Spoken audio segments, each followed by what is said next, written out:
Kabanata 281.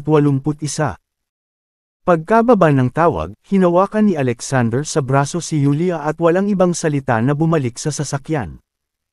Matapos ibaba ang tawag, hinawakan ni Alexander sa braso si Yulia at bumalik sa kotse nang walang ibang salita. Pinindot niya ang start button. Umugang ang makina. Nag-transform ang ganid na Range Rover sa isang halimaw na nagpakawala ng malakas na ungol. It was a mean machine, handang sugulin at durugan ang matanda sa dinadaanan nito. Sa takot, ang mga tao sa eksena ay naghiyawan. Siya ay isang baliw. Isang psychopath.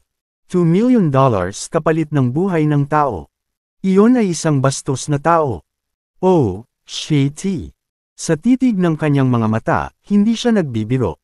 Naramdaman ng matanda na nakahiga ang kanyang puso.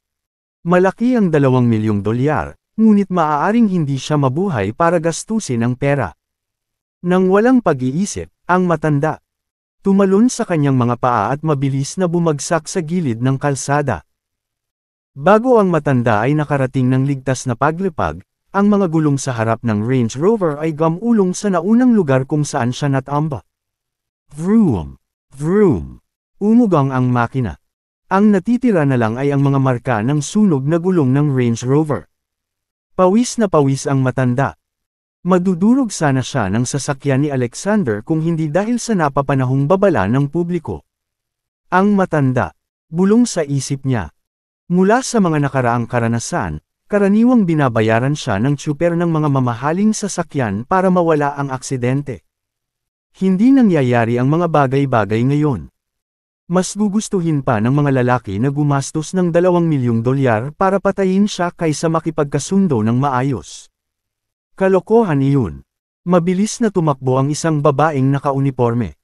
Yumuko siya para tulungan ang matanda na makaharap sa gilid ng bangkita. Bago nag-aalalang nagtanong, "Are you okay, mister?" Ay. Hindi makatingin ng diretso sa mata sa babaeng nakauniporme, nawala ang matandang lalaki sa pagitan ng pagtango at pag-iling. "Huwag kang matakot.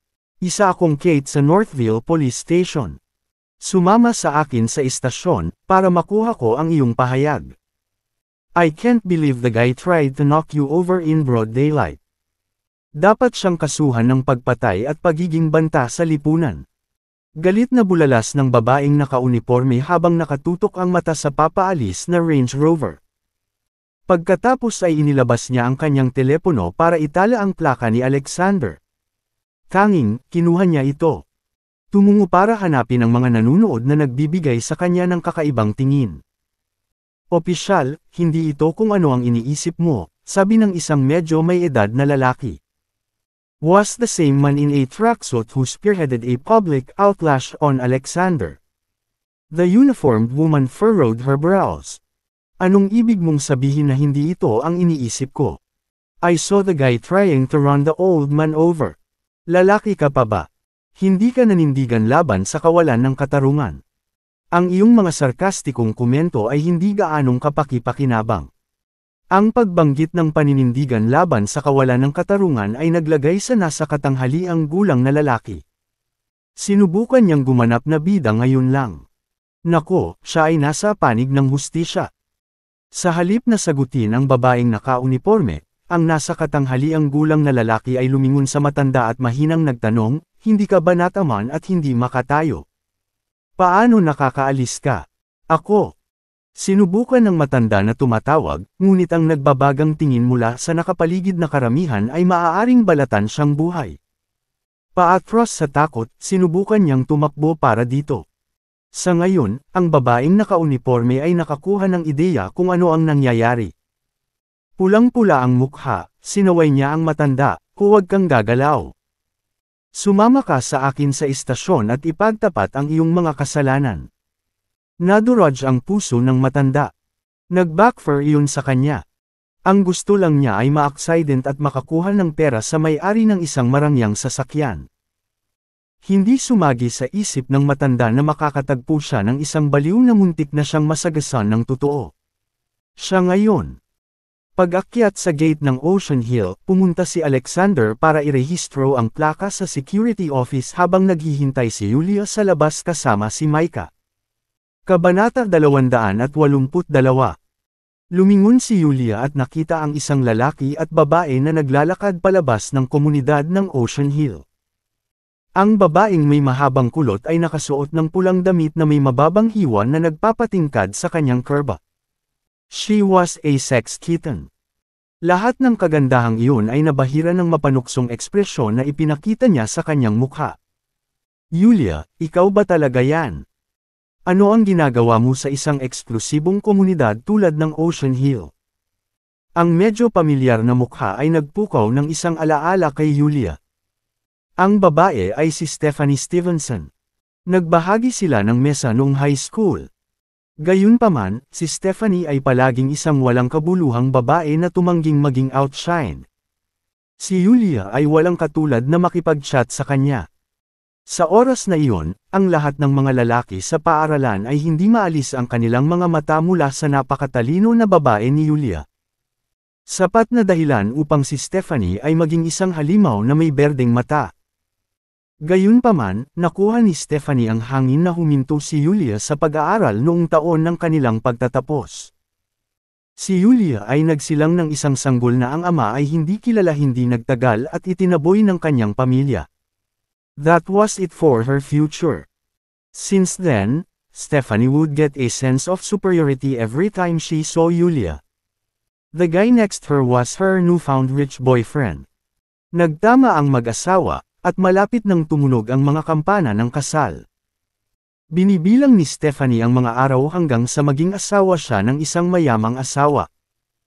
Ngayong natisod niya si Yulia, walang paraan na palalampasan ni Stephanie ang pagkakataong magpakitang gilas. Hindi nasisiyahan. Sagot ni Yulia, I'm free to do whatever I want here, Stephanie. I don't need to explain myself to you. Nako! Did I ask you to explain yourself? Nakakatay nga sa tenga ang matinis na boses ni Stephanie. Nag-aalala ako na baka mapahiya ka kapag pinaalis ka ng security. Isa lang itong magiliw na payo, dahil madalas kaming magkasama sa isang mesa. At iyon ang nakukuha ko sa pagiging mabait. Narinig ni Alexander ang bawat salita habang naglalakad siya palabas ng security office. Sa unahan, ipinulupot ni Alexander ang kanyang braso sa balikat ni Yulia at mariing binibigkas, hindi namin kailangan ang iyong tinatawag na magiliw na payo. Hindi na kailangan. Are you telling me that you're residents here too? Stephanie retorted in disdain. Alexander gave her a glance. Bakit? Hindi ba pwedeng dito tayo tumira? Wala ka sigurong ideya sa presyo ng mga property dito. Tumawa si Stephanie. Tumingin ka sa salamin. Hindi ko alam kung saan ka nakakuha ng lakas ng loob para ipagyabang ang pamumuhay sa Ocean Hill. May ideya siya sa sitwasyon ni Yulia. Bagamat si Yulia ang CEO ng negosyo ng kanyang pamilya, siya ay nasa parehong hanay ng sweldo bilang isang mahusay na manager. Kasama ang pasanin ng pagpapalaki ng isang bata, si Yulia ay magiging mapalad na makaipon ng $100,000. Kinuha ni Stephanie si Alexander, na napansin ang kawalan ng label sa kanyang mga damit. Hindi dapat gawa ng pera ang lalaki. Para sa lahat ng alam niya, si Alexander ay maaaring maging isang moocher. Ang pinakamahal na property sa Ocean Hill ay ang $130 million hillside villa habang ang pinakamurang halaga ay hindi bababa sa $60 million. Ito ay malabong kayang bayaran ni Alexander at Yulia ang anuman. Idiot. Malamig na panunuyan ni Alexander, tumanggi na makipag-usap pa sa babae. Fair na, Yulia. Medyo naawa din si Yulia kay Stephanie. Tumango siya at binuhat si Micah papunta sa kanilang sinasakyan. Sa likod, inilabas ni Stephanie ang kanyang mga kuko at sumigaw, sino ka para tawagin akong tanga, duguan? Aalamin ko kung may-ari ba kayo dito minsan. At para sa lahat. Nakaswimming ang kanyang mga balakang at naglakad papunta sa security office. Halos nasa pintuan na si Stephanie nang sumigaw siya sa mga security guard sa mataas na boses, Hoy! Ipinagyayabang ng 2 pulubi na iyon na residente sila rito. Wala ka bang gagawin tungkol dito? Kabanata 283. Dahil ang mga residente ng Ocean Hill ay may pribilehiyo at kayamanan, hindi lugar ng mga security guard ang magbigay ng kanilang 2 sentimo. Gayunpaman, ang bossy na ugali ni Stephanie ay hindi naging maganda sa mga security guard. Sagot nila, "Ma'am, hindi lang po sila nagmamay-ari ng property sa Ocean Hill, kundi residente rin sila ng pinakamahal na Hillside Villa." Ano? The Hillside Villa. Namula ang mukha ni Stephanie. Si Julia ay hindi lang residente ng Ocean Hill, kundi siya rin ang may-ari ng Hillside Villa. The property was worth $130 million. Iyon ang dream house ng bawat babae sa Cloudtopia. Iyon ay imposible. Nagsisinungaling ka. Malamang na binigyan ka ng bomb ng kaunting bagay para gumawa ng kwento. Hindi tulad ng mga bumpkin sa bansa na kayang bayaran ang Hillside Villa. Binigyan ang mga security guard ng mabahong mata, mapait na sinabi ni Stephanie. Nahirapan siyang paniwalaan na si Julia ay ang may-ari ng Hillside Villa. Hindi nakaimik ang 2 security guard. It's the truth, ma'am. It's out of our hands kung pipiliin mong hindi maniwala sa amin. No way. Akmang sasabak si Stephanie nang pigilan siya ng lalaking katabi niya. Darling, you're isang babae na ang tangkad ngayon. No point obsessing over these 2 watchdogs. Hayaan mo silang magyabang. Ang kanilang mga kasinungalingan ay tiyak na sisubog sa kanilang mga mukha. Ang lalaki ay tumingin sandali kina Alexander at Julia bago binibigkas ang pang-aalipusta. Pinagsama ang sarili, mabilis na nasabi ni Stephanie sa tuwa, "Tama ka, honey. Dapat akong makipag-usap sa mga taong ito. Nasa ilalim ko." Noon lang, nasulyapan ni Stephanie at ng kanyang kasintahan ang isang kombinasyon ng lolo't Micah at apo sa compound na papunta sa kanilang pupuntahan. Sila ay ang matandang Mr. Shepherd at ang kanyang apo, si Judy. Sa sandaling nakilala ang mag-asawa, nakita ni Stephanie at ng kanyang kasintahan ang kanilang pagkakataon at nilapitan ang dalawa. "Old Mr. Shepherd, Ms. Shepherd, I see you're out for a stroll too." Ay ang pinuno ng pinakamataas na sambahayan sa Cloudtopia. Siya rin ang pinakakilalang residente ng eksklusibong Ocean Hill. Sinamahan ng matanda ang kanyang paboritong apo. Si Stephanie at ang kanyang kasintahan ay nabighani sa pamamagitan lamang ng kanilang presensya. Tagumpay ay nasa harapan lamang ng kanilang mga mata kung sila ay maaliw hanggang sa Old Mr. Shepherd. Oo. Matandang Mr. Shepherd ay mahinang tumugon. Well, ito ay isang karaniwang pangyayari para sa Old Mr. Shepherd dahil palaging may mga taong lumalabas upang dilaan ang kanyang mga bota. Biglang sumigaw si Judy, "Lolo, nakita ko si Mr. Tomas." Napalingon siya sa direksyon na pinuntahan ni na Alexander at Julia. Nang nagniningning ang mga mata, ang matandang Mr. Shepherd ditched Stephanie and her boyfriend and trailed behind Judy. "Mr. Tomas, babalik ka na ba rito?" Nang maabyutan si Alexander, tuwang-tuwa na nagtanong si Judy. Pinuna ng matandang Mr. Shepherd, "Huwag kang masungit, Judy. Kamustahin mo si Mr. Tomas." Pagkatapos ay inilagay niya ang kanyang kamay sa kanyang dibdib at ibinaba ang kanyang ulo. "Hello, Mr. Tomas."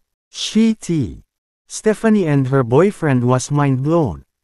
Ang Mr. Tomas na tinutukoy ni Old Mr. Shepherd at Judy ay ang moocher na nakatayo sa tabi ni Julia. It was the most ridiculous bagay kailanman. Siguro pinagkaguluhan siya ng matandang Mr. Shepherd at Judy para sa iba.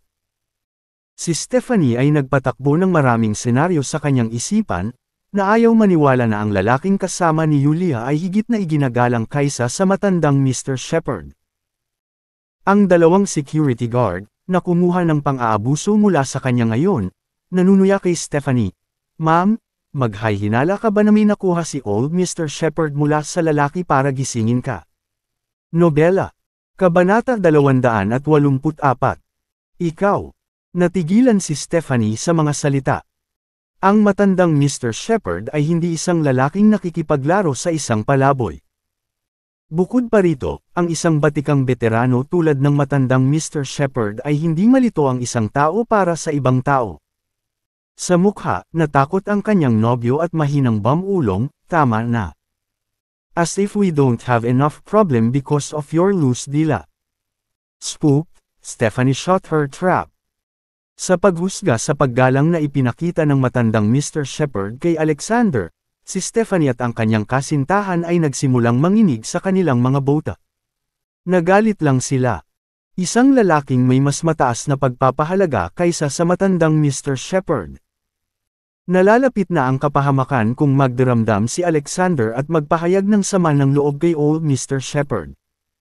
Dahil doon, nawala ang nerbiyos ni Stephanie at ng kanyang kasintahan. Sa totoo lang, ang mag-asawa ay hindi worth Alexander time. Ngumiti si Alexander at tumango kay old Mr. Shepard at Judy. Tama iyan. Dito na kami titira ng pamilya ko mula ngayon. Ito ang asawa ko, si Yulia, at ang anak ko, si Micah. Dahil nakilala na ni Judy sina Yulia at Micah sa jewelry fair noon, ipinakilala ni Alexander ang kanyang pamilya kay old Mr. Shepard. Hello, old Mr. Shepard, bati ni Yulia. Little Miss Sweet Talker said in a cutesy voice, Hello, old Mr. Shepard. Oh, she's a good girl, iced she. Ang matandang Mr. Shepard beamed. Micah, natatandaan mo ba kung ano ang itatawag sa akin? Kumurap-kurap na tanong ni Judy. Tita Judy. Si Tita Judy. Sumulyap si Micah kay Alexander bago buong pagmamalaking nagpahayag.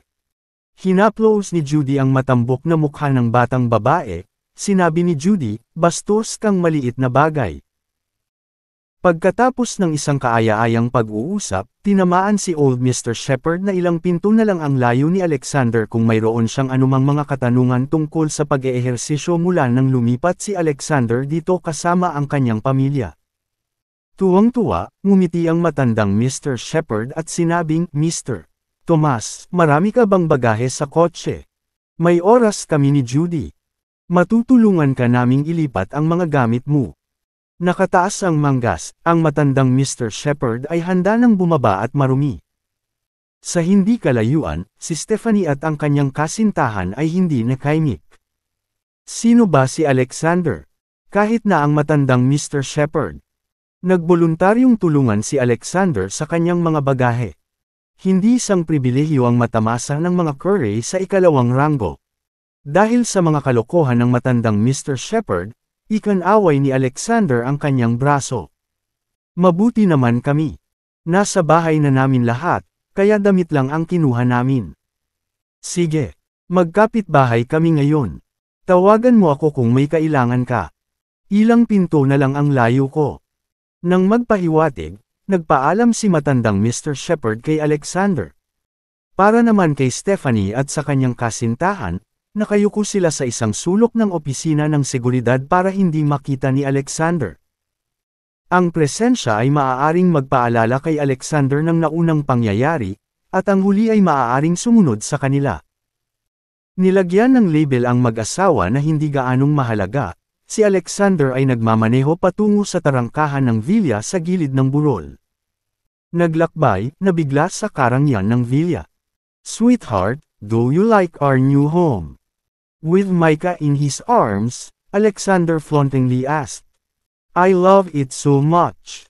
Daddy, ibaba mo ako. Gusto kong maglakad mag-isa. The little girl demanded. Alexander let go of her. Nang nasa lupa na ang kanyang mga paa, lumundag si Micah at nagtatakang tumingin sa paligid. Sa pagtutulungan bilang isang team, inilipat nina Alexander at Yulia ang mga malita sa mga silid at naglinis. Nang makitang malapit na ang tanghalian, tinanong ni Alexander si Micah kung mayroon si was craving. Micah gave it a thought bago humingi ng barbecue. Agad namang nasiyahan si Alexander sa kanyang kahilingan. Makalipas ang kalahating oras, dumating ang tatlo sa malapit na bar at grill. Dahil mahilig sa karne si Micah, umorder si Alexander ng karagdagang tulong. Ang sarap ng mga skewer. Hawak ang isang skewer sa bawat kamay, ang batang babae ay masaya na kumagat dito at doon. Hindi nagtagal ay napagtanto ni Alexander na ang plato ni Yulia ng mga inihaw na skewer ay nanatiling hindi nagalaw. Nakangiting tanong niya, "Are you watching your weight?" "Yeah. Unlike you, I put on pounds if I eat too much," Yulia miserably commented. Alexander uttered in a muffled voice, "I know a way that lets you eat whatever you want without putting weight. Interesado ka bang subukan ito?" "Ano ang paraan?" Naintriga si Yulia. Alexander winked. "Ito ay isang massage technique na tumutulong sa mga kababaihan na mag-detox at magsunog ng taba. Ngunit, ang paraan ay medyo hindi kinaugalian." Kabanata 285. How unconventional are we talking about? Malapit na tanong ni Yulia. Inilapit ni Alexander ang mga labi nito sa tenga niya. Bumulong si Alexander. "Kailangan mong haborin ang lahat ng damit mo habang nagmamasahe." Perv. With Rose-Ines flushing her face, Yulia balled her mga kamao at binatukan sa dibdib ni Alexander. Napangiti si Alexander nang walang salita. Mas naiwan sa imahinasyon ang hitsura ng kanyang mukha. Gaya ng inaasahan, hindi nagtagal na bumulong si Yulia ng isang tanong, "Kasing ganda ba ng sinabi mo ang massage technique?" "Siyempre." Kumpiyansang sagot ni Alexander. The shade of red nagdilim ang buong mukha niya. Napagtanto niyang hindi niya alintana ang pagpapatakbo ni Alexander sa kanyang mga kamay sa kanyang mga kurba. Bukod pa rito, ang kanyang naunang tanong ay tila nagpapahina sa kanyang panloob na pag-iisip, "Ikaw talaga, ang Diyos ng digmaan." Isang masayang sigawan ang naglakbay mula sa isang maikling salita.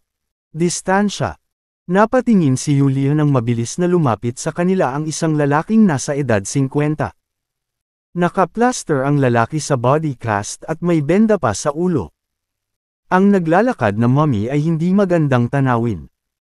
Hindi pinansin ang mga tingin na nakukuha niya. Ang lalaki ay humakbang ng malalaking hakbang patungo kay Alexander at nabulunan ng mga hikbi. "Kanina pa kita hinahanap, sir. Hindi ako makapaniwalang nabangga kita dito." "Naku, pagpalain ng Diyos ang martial arts ni Alvonia." Napansin ni Alexander na ang lalaki ay si Francis Reed, ang may-ari ng martial arts gym na dinala niya kay Micah. Ipinagyayabang siya ni Francis noong isang araw nang pumasok ang isang grupo ng mga dayuhan para magsimula. Isang away. Si Francis ay binugbog ng pinuno na nagngangalang Hanks. Ang pagkatalo ay wala. Si Francis ay mayroon lamang hindi sapat na kakayahan upang sisihin. Gayunpaman, ininsulto ni Hanks ang pambansang martial arts. Dahil hindi makayanan, nagpasya si Alexander na turuan ng leksyon si Hanks. Nag-goosebump si Alexander nang bumalik sa kanyang isipan ang sobrang masigasig na pagtanggap ng mga estudyante ng martial arts gym. Sinubukan niyang umiwas sa sinuman sa gym. Nako, nabangga niya ang isa sa mga fanatics dito. Malugod man siyang tinanggap o hindi, umupo si Francis sa tabi mismo ni Alexander. Nataranta si Alexander. Nasa kalagitnaan siya ng panliligaw kay Yulia. The guy was ruining it for him. Nevertheless, Francis was a decent guy. Sa kabila ng kawalan ng lakas, tinanggap ni Francis ang laban na parang isang tao upang ipagtanggol ang karangalan ng martial arts ni Alvonia. Walang dahilan si Alexander para ipakita kay Francis ang pinto nang tawagin siya ng huli na isang Diyos. Bago magsalita si Alexander, sumabak si Yulia na may tanong, "Sino ito, Alexander?" "Mommy, alam ko. Siya ang may-ari ng gym. Sinama ako ni Daddy para matuto ng martial arts sa pwesto niya. Ilang asol na mata at malalaking ilong na bodies ang bumungad sa amin, sinusubukang mapabilib siya." "Nanay," nauna ng isang hakbang si Micah kay Alexander para sagutin ang tanong. Nakakuha ng malabong ideya si Yulia sa nangyari kay Micah. Tinanong niya si Francis, "Master Reed, ano ang ibig mong sabihin nung sinabi mong pagpalain ng Diyos ang martial arts ni Alvonia?" Galit na sabi ni Francis, "Ito ang lalaking Hanks na iyon. Pagkatapos niyang matalo sa ating God of War dito, inutusan mo siyang umalis sa ating lupain. Kaya lang, hindi niya ginawa. Dinala ni Hanks ang kanyang coach para hamunin ka. Ngunit nawala ka ng walang bakas. Hindi ka na namin mahanap kahit saan. Lumayo pa sila sa pagtawag sa mga Alvonians na talunan at sa ilalim ng takong ng mga Utopians. Ito ay nagpapatuloy sa isang linggo ngayon. Masyadong marami ang dadalhin ko, kaya sarado ang gym ngayon. Lumabas ako para iwasan sila, pero nagulat ako, nakilala kita dito. God bless Alvonia's martial arts. Please, sir. Kailangan mong ipaglaban ang karangalan ng ating bansa. Nobela. Kabanata 286. Napakunot-noo si Alexander nang marinig ang salaysay ni Francis. Mukhang hindi pinansin ni Hanks at ng kanyang mga tropa ang mga babala ko. Siguradong nasusuka siya sa buhay. Bago siya makapag-react, hinawakan ni Micah ang kamay niya at masayang sinabi, napakagaling ni Daddy. Kakalabanin na naman ni Daddy ang mga masasamang tao. Nag-aalalang tanong ni Yulia, sino si Hanks? Mabigat ba siya? How confident are you in winning the match against him, Alexander? Isang mahinang ngiti ang ibinigay ng lalaki. 100% confident. Tama. Walang makakatalo sa Diyos ng digmaan, kahit 1,000, 10,000 tao. Tuwang-tuwa na tumanggo si Francis. Nagliwanag ang mukha ni Julius sa pananabik. Magkasundo tayo sa laban. I'm dying to see how good you are, Alexander. Walang choice si Alexander kundi tanggapin ang hamon. Sa isang banda, naramdaman niyang may pananagutan siyang itaguyod ang reputasyon ng tradisyonal na martial arts, at sa kabilang banda, ayaw niyang bigin ang mga inaasahan ni Yulia at Micah. Tumanggo siya at sinabi kay Francis, babalik kami sa martial arts gym kasama kapag katapos ng tanghalian para makipagkita sa instructor. Salamat sa tulong mo, God of War. It's my treat today, kumain ka hanggang mabusog ka. Masayang sabi ni Francis. Makalipas ang 1 oras, sumakay si Francis sa kotse ni Alexander at umalis sila sa martial arts gym. Pagdating, nakita nila ang isang grupo ng mga dayuhang lalaki na nagtitipon sa pintuan. Ang pinakakapansin-pansin sa kanilang lahat ay si Hanks, na may taas na 6.5 talampakan. Sa kanyang kaliwa at kanang braso na nakabenda at nasugatan ng mga marka sa kanyang buong katawan, siya ay lumitaw lalo na nakakatakot. Inutusan ni Hanks ang kanyang mga tauhan na tumayo habang naghahanda silang salakayin ang martial arts gym. Sumirit si Francis, how dare they act so boldly at our place. Kahit galit na galit siya sa mga kalokohan nila, may bahid ng kawalan ng magawa sa boses niya. Ni hindi niya kayang talunin si Hanks, lalo pa ang coach ng lalaki. Bilang karagdagan, ang mga lalaki ay pawang mga dayuhan na madaling makaiwas sa pag-uusig kung iiwasan nilang gumawa ng pagpatay o iba pang malubhang krimen. Kahit na si Francis ay nagsampa ng ulat sa pulisya, ang mga pulis ay maaari lamang kumilos bilang isang middleman upang patahimikan ang magkabilang panig. Ilang oras na lang bago bumalik ang mga dayuhan at ipagpatuloy ang panggigipit. Nakaramdam ng pag-asa si Francis nang maalala niya kung paano winasak ni Alexander ang kanang braso ni Hank sa isang suntok. Ngayong narito ang Diyos ng digmaan upang tulungan tayo, tingnan natin kung sino ang huling tatawa. Bumaba ang lalaki sa sasakyan at naglakad papunta sa martial arts gym. Itigil mo yan, he yelled. Hanks turned around and chuckled when he saw that it was Francis. Nandito ka sa labas.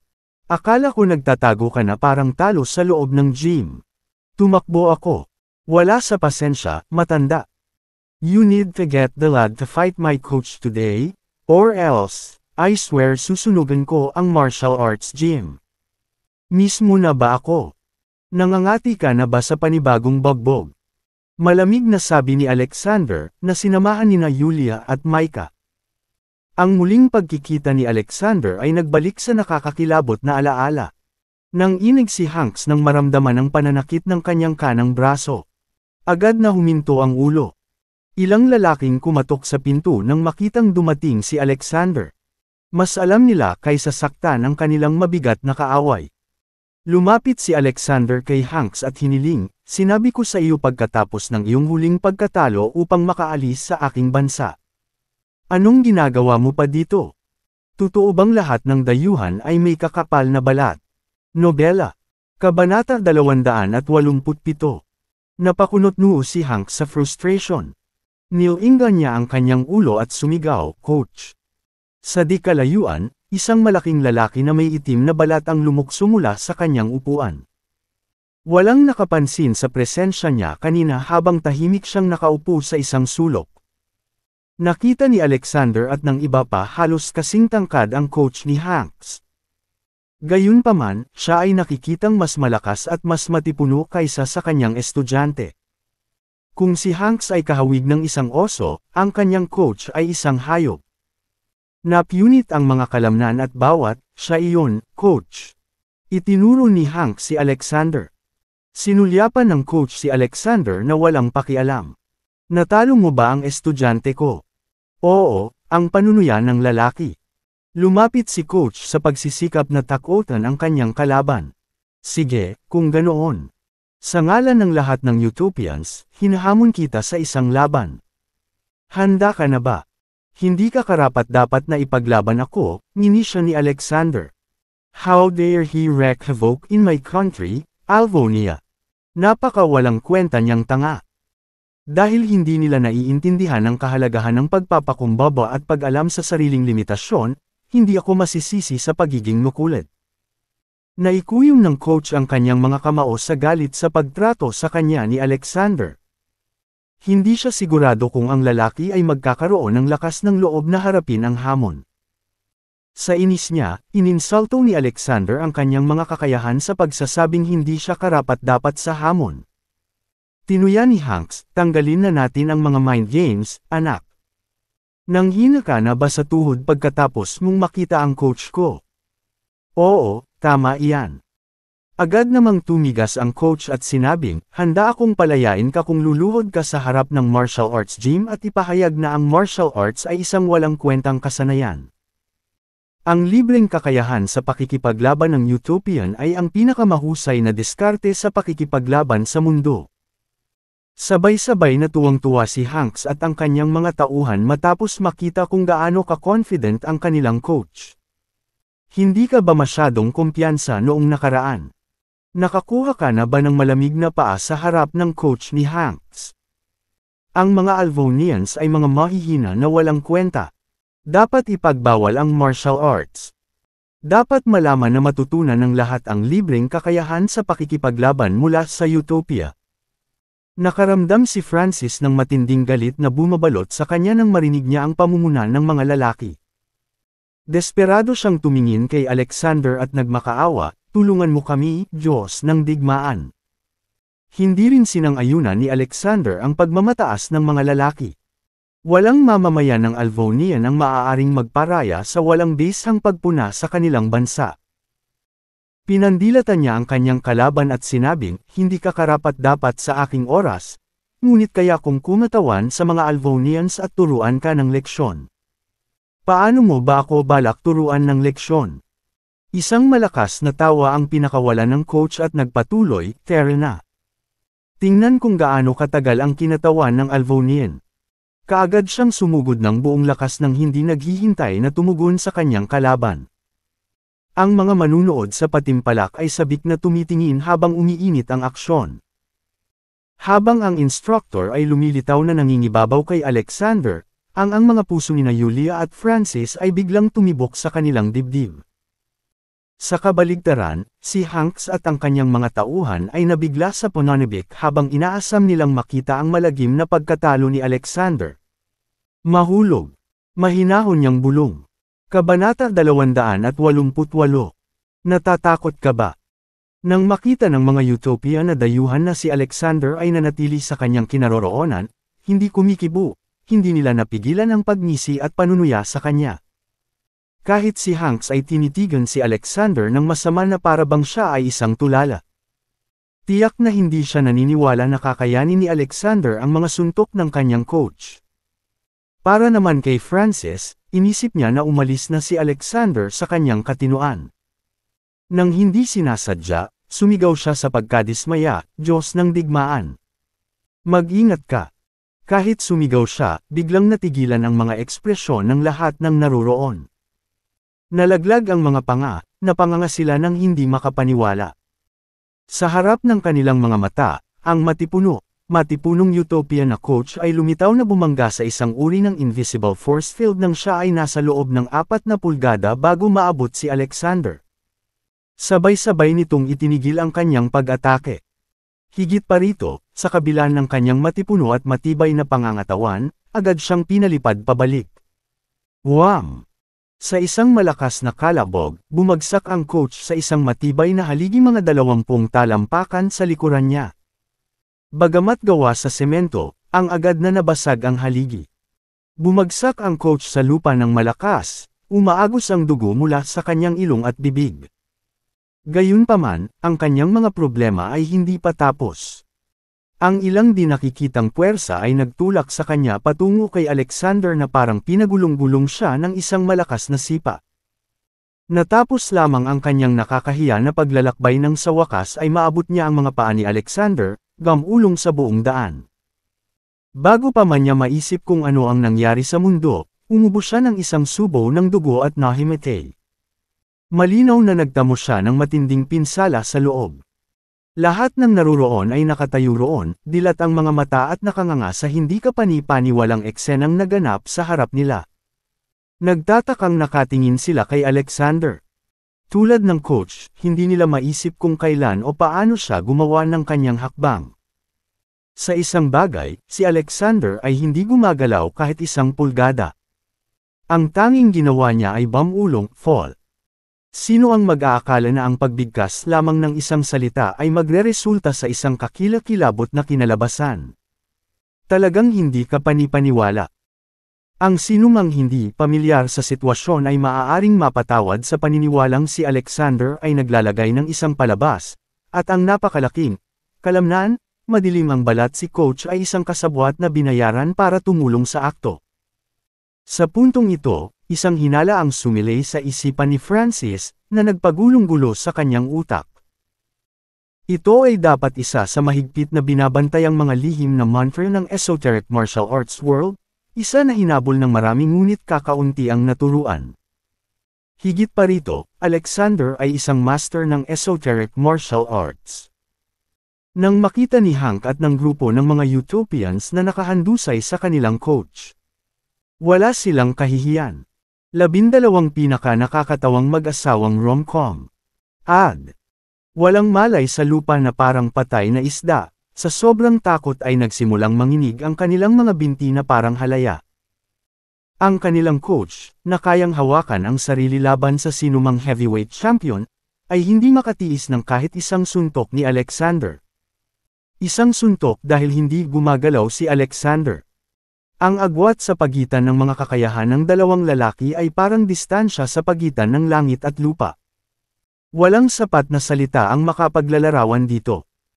Si Alexander ay nagpapadala ng isang masakit at malamig na sulyap sa walang malay na lalaki, pagkatapos ay nagutos, bago sumapit ang gabi, umalis kayo sa Alvonia, kayong lahat. Ito na ang huling babala ko sa iyo. Kung patuloy mong babaliwala ng sinasabi ko, pagkatapos ay itatapon kita sa mga tangke ng petong para makapaglaan ka ng ilang oras doon sa pagninilay-nilay sa iyong mga kasalanan. Si Hank at ang iba pang utopians ay hindi man lang nang ahas na huminga ng marinig ang ultimatum ni Alexander. Batay sa nakita nila kung paano niya tretuhin ang kanilang coach, sigurado sila na hindi ito ginagawang banta. Inihagis sa mga tangke ng peteng. Namumutla na sila sa pag-iisip lamang tungkol sa posibilidad. Lumabas ka. Kulog na malamig si Alexander, nagsalubong ang kanyang noo. Si Hank at ang iba pang utopians ay nanginginig sa kanilang mga sapatos. Pinulot ang kanilang walang malay na coach sa lupa, nagmamadali silang lumabas ng gym sa takot at nanginginig, baka sakaling magbago ang isip ni Alexander kung sila ay mabagal. Gayunpaman, pagkatapos nilang makaikot sa isang sulok, ang mga mata ni Hank ay kumikinang ng makamandag. Hindi niya matanggap ang mga utopians ay natalo. Ganun din ang naramdaman ng ibang utopians na kasama niya. Hindi nila naiintindihan kung paano sila natalo sa mga Alvonians o kung bakit, pero hindi sila nasisiyahan at nagalit.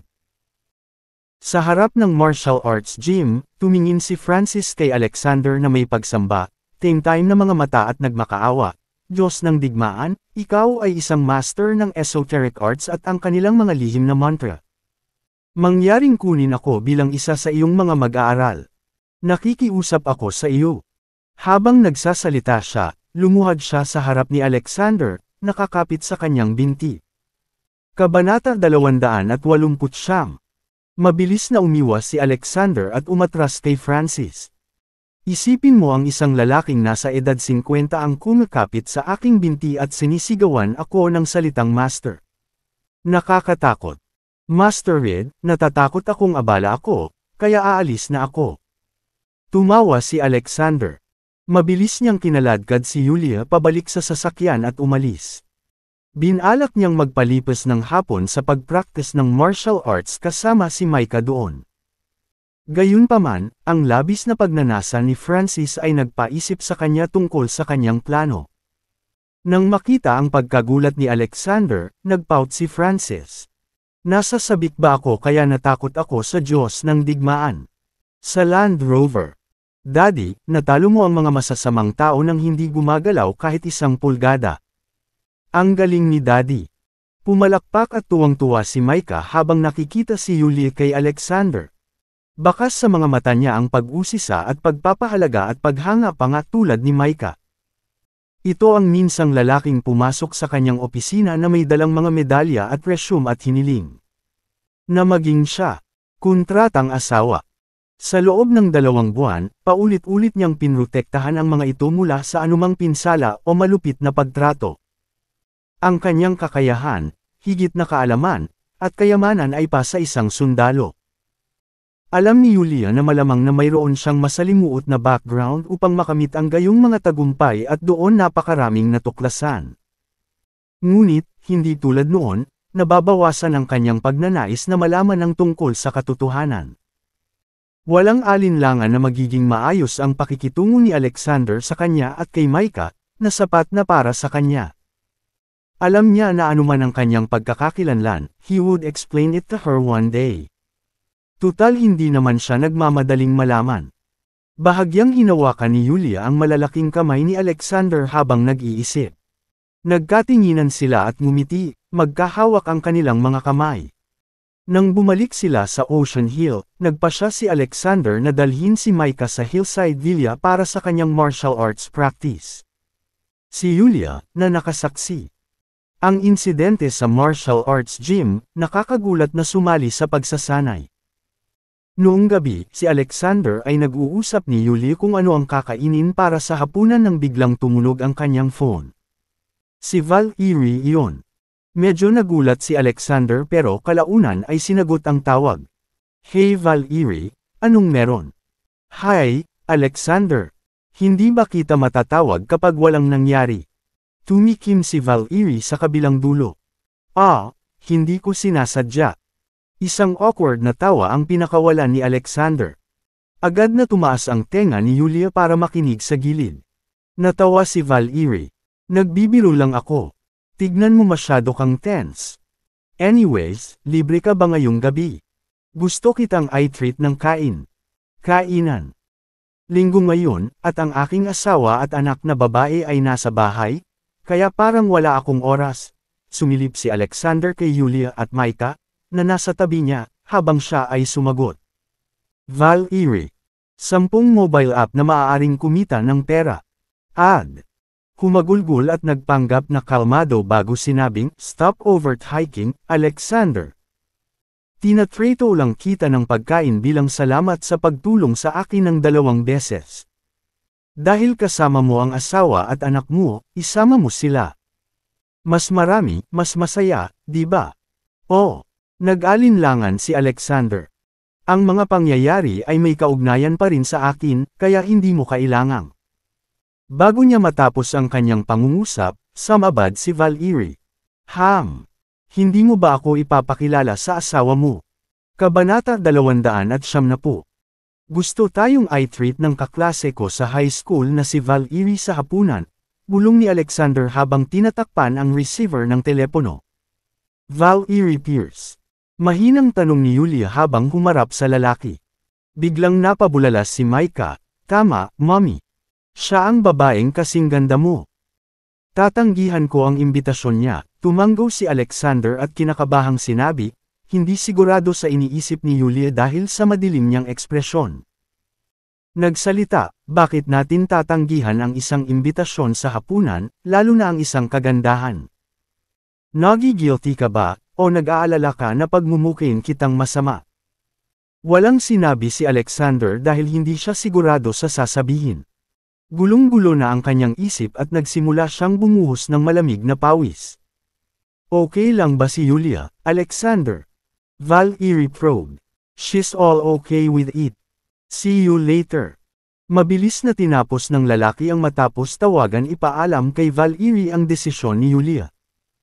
Bagamat naaliw si Yulia sa galit na tugon ni Alexander, nagawa niyang maging seryoso ang mukha.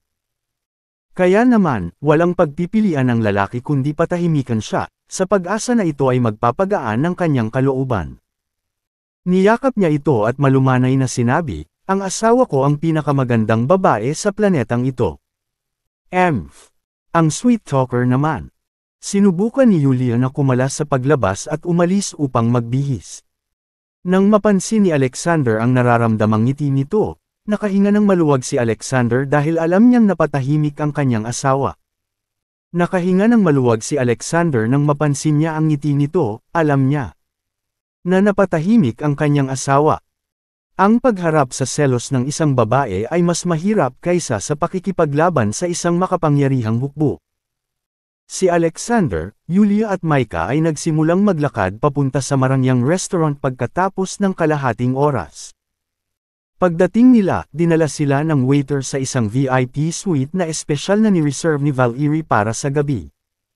Agad na tumayo si Val-Iri para salubungin ang bisita niya nang marinig niya ang pagdating nila. Naririnig na niya mula sa malayo ang malutong na boses ni Micah. Napakaganda ni Tita Val-Iri.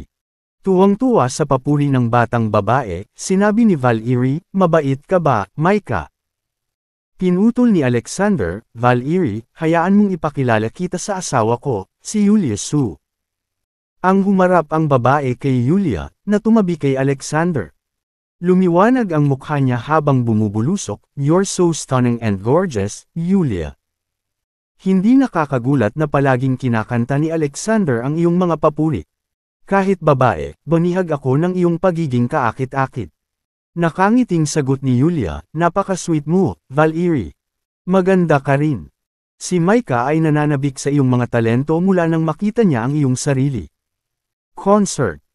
I guess both of us are mesmerizing in our unique ways, Val-Iri teased. Yulia nodded and just as she was about to speak, Val-Iri continued, it seems that Yulia is the type of girl you like, Alexander. Tama iyan. Pagmamalaking bulalas ni Alexander. He chuckled uneasily, hindi sigurado kung bakit siya naging paksa ng usapan. Nilingon ni Val-Iri si Yulia pagkatapos maingat na tumango at sinabing, ang mga lalaki ay kilalang gaaman. Likas sa mga tao ang pagnanais na sumubok ng bago pagkatapos magsawa sa luma. Tinuruan ako tungkol sa iba't ibang estilo ng babae sa aking kumpanya. Interesado ka bang matuto mula sa akin, Yulia? Kahit na mukhang nag-aalok ang babae, naramdaman ni na Alexander at Yulia na mayroon siyang lihim na motibo.